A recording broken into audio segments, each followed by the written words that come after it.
Arrachés au bitume, les cléditia, aussi appelés février d'Amérique qui bordaient le marché couvert, partent s'installer sur les rives de la Meurthe. Première étape de cette transplantation, l'extraction en douceur de l'arbre et de sa meute. Alors le principe, généralement, pour la transplantation, c'est qu'on prend la circonférence du tronc et on multiplie par 3. C'est le diamètre minimum à réaliser de motte pour pouvoir assurer une bonne reprise de l'arbre. Là, en l'occurrence, les arbres faisaient entre 40 et 60 cm de circonférence. On utilise une machine qui fait 1,70 m de diamètre de motte, donc c'est tout à fait adéquat. Un petit tour en ville et c'est déjà l'installation au bord de l'eau.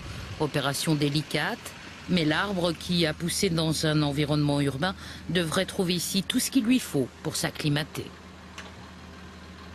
Il y avait beaucoup de béton alentour, donc les arbres n'avaient pas possibilité à beaucoup s'étendre. Maintenant, ils sont dans un environnement qui est idéal, c'est-à-dire en pleine terre, proche d'un point d'eau, donc ils ont toutes les chances de reprendre.